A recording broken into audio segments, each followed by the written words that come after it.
بسم اللہ الرحمن الرحیم۔ مرزا جیلمی نے ایک ایسا عقیدہ اور نظریہ پیش کیا ہے جو قرآن کریم کی تقریباً 100 آیات کے خلاف ہے۔ پہلے آپ مرزا کی زبان سے مرزے کا نظریہ سن لیں۔ ٹھیک، سوال نمبر 10 ہے کہ اگر کسی کا نام عبد الرحمن ہے یا عبد الصمد ہے تو کیا اس کو صمد یا رحمان کے نام سے پکارا جا سکتا ہے؟ ہاں جی، رحمان کا نام جو ہے نا وہ پکارا جا سکتا ہے۔ رحمان کہتے ہیں رحم کرنے والے کو۔ اللہ کا نام رحمان نہیں ہے، اللہ کا نام ہے الرحمن، دی رحمان۔ جیسے آپ کہیں مدینہ، مدینہ عربی میں کہتے ہیں شہر کو، لیکن المدینہ دی سٹی، وہ سٹی آف پروفٹ ہے صلی اللہ علیہ وآلہ وسلم۔ عبد الرحمن نام والے کو رحمان کہہ سکتے ہیں آپ کہ رحم کرنے والا۔ آپ مجھے بتائیں سیدنا عثمان کا لقب جو ہے غنی ہے، تو اللہ کا نام غنی نہیں ہے کیا؟ الغنی ہے، حضرت عثمان صرف غنی ہے، تو غنی کہتے ہیں نا عثمان غنی۔ ادھر نہیں کسی کو شرک نظر آتا؟ اچھا، تو رحمان اگر کوئی کہہ لیتا ہے تو جائز ہے۔ خود نبی علیہ السلام کا نام قرآن میں ہے بالمؤمنین رؤوف الرحیم۔ نبی صلی اللہ علیہ وآلہ وسلم مومنین کے لیے رؤوف بھی ہیں، رحیم بھی ہیں۔ تو رؤوف اور رحیم تو اللہ بھی ہے؟ نہیں، اللہ ہے الرؤوف الرحیم، نبی علیہ السلام ہے رؤوف اور رحیم۔ تو آپ اس طریقے سے بول سکتے ہیں۔ مرزے کی بات کا حاصل یہ ہے کہ رحمان، رحیم، رؤوف، غنی یہ الفاظ غیر اللہ کے لیے بھی استعمال ہو سکتے ہیں، لیکن فرق یہ ہوگا کہ جب اللہ تعالیٰ کے لیے استعمال ہوں گے تو الف لام کے ساتھ استعمال ہوں گے، الرحمن، الرحیم، الرؤوف، الغنی، اور جب غیر اللہ کے لیے استعمال ہوں گے تو بغیر الف لام کے استعمال ہوں گے۔ مرزے نے یہ جو استعمال کا فرق بتایا ہے، نہ یہ کسی آیت سے ثابت ہے، نہ کسی حدیث سے ثابت ہے، نہ کسی صحابی سے ثابت ہے، نہ امت میں کسی محدث، کسی فقیہ سے ثابت ہے، جبکہ یہ نظریہ قرآن کریم کی تقریباً 100 آیات کے خلاف ہے، احادیث کے خلاف ہے اور اجماع امت کے خلاف ہے۔ قرآن کریم میں تقریباً 80 آیات میں رحیم کا لفظ اللہ تعالیٰ کے لیے بغیر الف لام کے استعمال ہوا ہے۔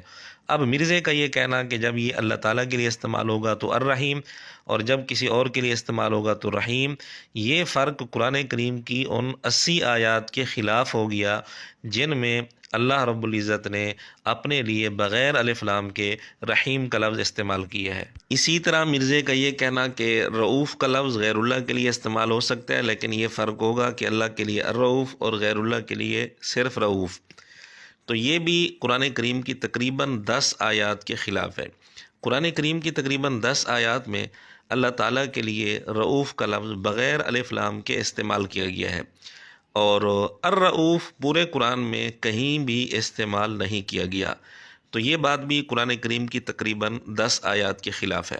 اسی طرح مرزے کا یہ کہنا کہ غنی کا لفظ اللہ تعالیٰ کے لیے استعمال ہوگا تو الغنی، اور جب غیر اللہ کے لیے استعمال ہوگا جیسے عثمان رضی اللہ تعالیٰ عنہ کے لیے استعمال ہوگا تو غنی استعمال ہوگا، یعنی بغیر الف لام کے، تو یہ بات بھی قرآن کریم کی تقریباً 10 آیات کے خلاف ہے، کیونکہ قرآن کریم کی تقریباً 10 آیات میں اللہ تعالیٰ کے لیے غنی کا لفظ بغیر الف لام کے استعمال ہوا ہے۔ اسی طرح یہ بات صحیح حدیث کے بھی خلاف ہے، کیونکہ صحیح حدیث میں موجود ہے مطل الغنی ظلم، غنی کا یعنی مالدار کا ٹال مٹول کرنا یہ ظلم ہے، زیادتی ہے۔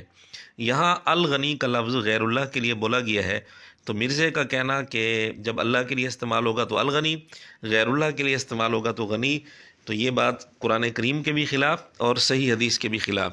باقی مرزے کا یہ کہنا کہ ہم عثمان غنی کا لفظ بولتے ہیں، تو عثمان غنی یہ اردو میں بولا جاتا ہے، عربی میں جب یہ لفظ بولا جائے گا تو عثمان غنی نہیں بولا جائے گا۔ سیدنا عثمان رضی اللہ تعالیٰ عنہ کے ساتھ جب یہ صفت لگائی جائے گی تو بغیر الف لام کے استعمال نہیں ہوگی، بلکہ الف لام کے ساتھ استعمال ہوگی، عثمان الغنی۔ عربی میں عثمان کے ساتھ صفت کے طور پر بغیر الف لام کے غنی کا لفظ لگ ہی نہیں سکتا۔ باقی رہی بات لفظ رحمان کی، تو اس بارے میں بھی مرزے نے ایک نیا موقف پیش کیا ہے، ورنہ پورے قرآن میں، پورے ذخیرہ حدیث میں کسی صحابی سے، کسی تابعی سے، کسی محدث، کسی فقیہ سے یہ بات ثابت نہیں ہے کہ لفظ رحمان غیر اللہ کے لیے بھی استعمال ہو سکتا ہے، بلکہ تاریخ میں ہمیں صرف ایک بندہ ملتا ہے جو اپنے آپ کو رحمان کہلواتا تھا، یا لوگ اس کو رحمان کہتے تھے، رحمان یمامہ۔ وہ تھا مسیلمہ کذاب۔ مسیلمہ کذاب کے بعد پھر مرزا جہلمی نے یہ موقف اختیار کیا کہ اللہ تعالیٰ کے علاوہ کے لیے بھی رحمان کا لفظ بغیر الف لام کے بولا جا سکتا ہے، استعمال ہو سکتا ہے۔ تو فرق یہ ہوا کہ مسیلمہ کذاب صرف اپنے آپ کو رحمان کہلواتا تھا، اور مرزا جہلمی نے اربوں خربوں رحمان بنا دیے۔ یہ تو مسیلمہ کذاب سے بھی بڑھ گیا۔ تو بہرحال پورے قرآن میں، پورے ذخیرہ حدیث میں کسی صحابی سے، کسی تابعی سے ایسی کوئی بات ثابت نہیں ہے کہ رحمان کا لفظ بغیر الف لام کے غیر اللہ کے لیے بھی استعمال ہو سکتا ہو۔ اس کا کہیں کوئی ثبوت موجود نہیں ہے۔